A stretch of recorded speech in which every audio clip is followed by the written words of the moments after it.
தென்கிழக்கு வங்கக்கடல் பகுதியில் உருவாகியுள்ள புதிய காற்றழுத்த தாழ்வு நிலை காரணமாக மீனவர்கள் யாரும் கடலுக்கு செல்ல வேண்டாம் என சென்னை வானிலை ஆய்வு மையம் எச்சரிக்கை விடுத்துள்ளது. நேற்று தென்மேற்கு வங்கக்கடல் பகுதியில் நிலை கொண்டிருந்த காற்றழுத்த தாழ்வு நிலை காரணமாக தமிழகத்தில் கனமழை பெய்தது.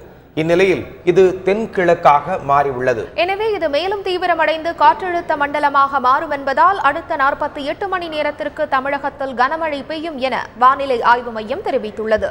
எனவே மீனவர்கள் கடலுக்கு செல்ல வேண்டாம் என்றும் வானிலை ஆய்வு மையம் எச்சரிக்கை விடுத்துள்ளது. சென்னையை பொறுத்தவரை நாளை முதல் கனமழை பெய்ய வாய்ப்புள்ளதாக வானிலை ஆய்வு மைய இயக்குனர் ரமணன் தெரிவித்துள்ளார். தென்மேற்கு வங்கக்கடல் பகுதியில் நிலை கொண்டிருந்த அந்த மேலடுக்கு சுழற்சியின் காரணமாக இன்று காலை ஒரு புதிய காற்றழுத்த தாழ்வு பகுதியானது தென்மேற்கு வங்கக்கடல் மற்றும் அதை ஒட்டியுள்ள தென்கிழக்கு வங்கக்கடலில் உதயமாகி உள்ளது.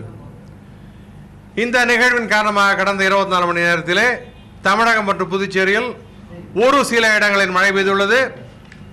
மிக அதிகமான மழை 19 சென்டிமீட்டர் நாகையில் பதிவாகியுள்ளது. அடுத்தபடியாக சீர்காழியில் 13 சென்டிமீட்டர் பதிவாகி உள்ளது. வாரம் 24 மணி நேரத்தை பொறுத்தவரையிலே கடலோர மாவட்டங்களிலே பெரும்பாலான இடங்களிலும் உள் மாவட்டங்களில் அநேக இடங்களிலும் நாம் மழை எதிர்பார்க்கலாம். கடலோர மாவட்டங்களை பொறுத்தவரை ஓரிரு இடங்களில் கன மற்றும் மிக கனமழை இருக்கக்கூடும்.